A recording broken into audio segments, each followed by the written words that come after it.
Hi Cancer, ito na po ang inyong reading. Kuha tayo ng ilang guidance, advice, messages para sa inyo. Para po ito sa darating na new moon solar eclipse this coming September 22. Ayan, around 21, 22, 2025. Tingnan natin kung anong maring epekto or iwan na epekto para sa inyong sign ng solar eclipse na ito. Cancer, tayo po ay general reading, of course. Just only take what resonate. Kuha lang tayo ng ilang messages. Guidance po para sa mga Cancer. Message. Solar eclipse, new moon. Ano kailangan yung marinig? Cancer. Guidance po. Anong pwede niyong asahan sa darating na eclipse na ito? Para sa mga Cancer, may mga bumabagsak na dito. Ayat pa tayo. Cancer. Guidance para sa iyo. Okay. Energy. Messages for Cancers na pwedeng makapakinig nito. Alam niyo ang sipag ni Knight of Pentacles. Isa-isayin po natin. 3 of Wands. 3 and 3. Okay. Alam niyo, dumadoble-doble. Speaking of 3, third house, yan po mag-highlight sa inyo. Ang darating po na new moon solar eclipse na ito, in the sign of Virgo, it will highlighted your third house. Ang lawak ni third house,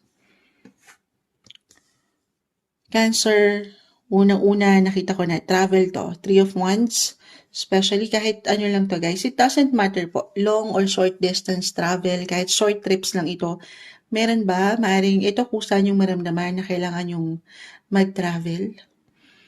Na malapit lang naman, kasi sa third house, ayun nga, kahit short distance travel lang. Or kahit sa simpleng pagpaplano over the net kasi 3 of Wands connected po sa internet, technology, social media.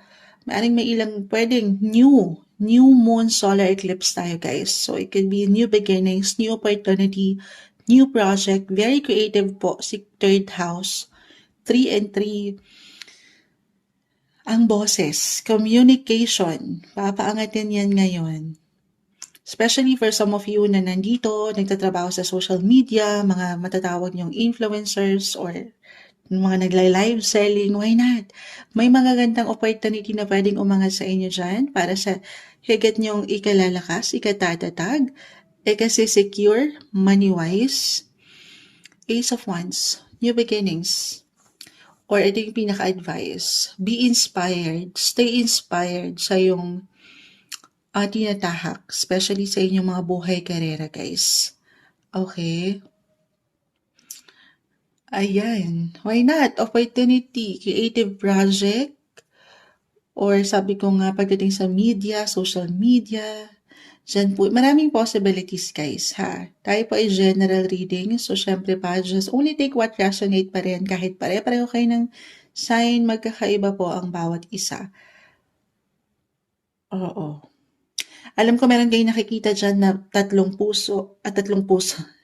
Sa ibang deck, 3 of Swords. May puso na parang may ilang espada, 3 of Swords, guys. Maring hindi to kadalian para sa ilan sa inyo. Pero ito na yung pinaka-advice, communication.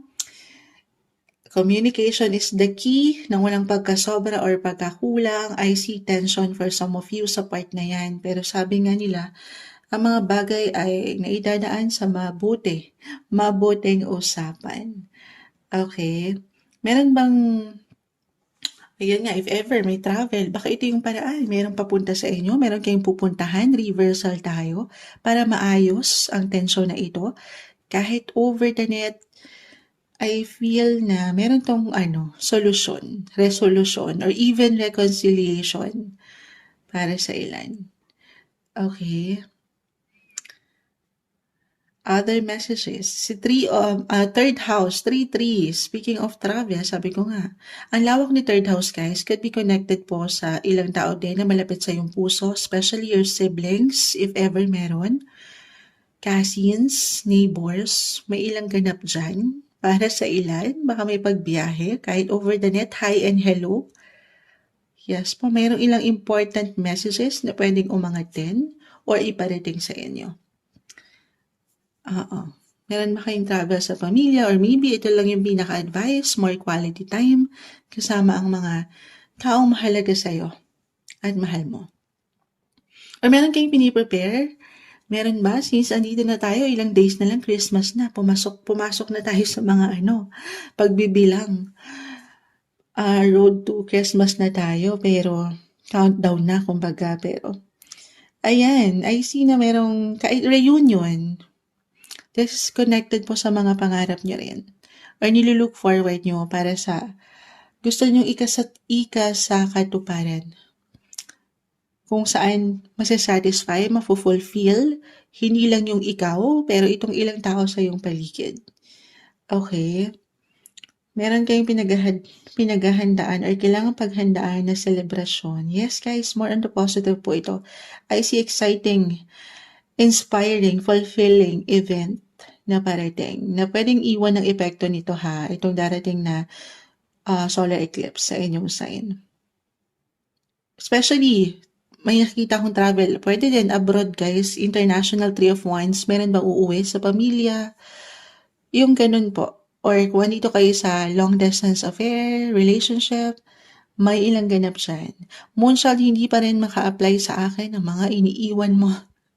Could be work-wise, guys, meron bang sa third house, collaboration, partnership, agreements, meron bang pirmahan ng kontrata? Kita mo parang may ballpen dyan. Pakita natin sa live. Opportunity guys.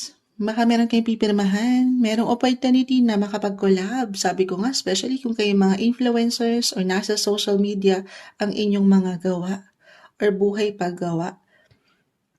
May pagkaseryoso.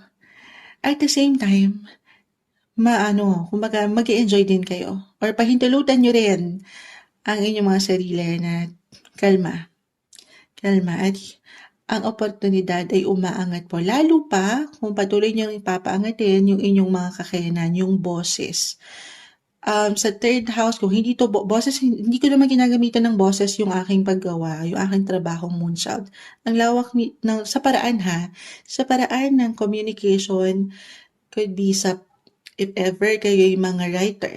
Okay, baka meron kayong ipopublish na bago yung libro. Why not? Yes po, maraming possibility. Umaangat yung mga mindset nyo ba? Yung inyong mga intellectual side, meron kayo niyan. Ang kailangan nyo na lang ay maging inspired na mapaangat or i-showcase sa showtime. Kayo na lang ang hinihintay, not the best time para pagdedahan nyo ang inyong mga kakayanan. Okay, ito yung umaangat. Mensaheng gabay lamang po. Meron pa ba akong kailangan idagdag? O sige, ito money opportunity, meron din guys. Queen of Pentacles. Unti-unti, if ever meron kayong pinagdadaanan ngayon, money, huwag kayong mainap, Knight of Pentacles, ito yung resulta, papunta kayo doon. Pero again, reminder na yung resulta, yung outcome, at the end of the day, ay wala po sa mga baraha. Okay? Of course, sa huli, everything's still up to you, Cancer. Patuloy lang na mag-show up sa iyong pang-araw-araw na hangarin. This is about your hopes, your dreams. Again, 9 of Cups. At masasatisfy kayo. Matatanggap nyo yung alam nyo yung deserve nyo rin. Ito yung umaangat na guidance, advice, messages para sa inyo. Para po to sa darating na new moon solar eclipse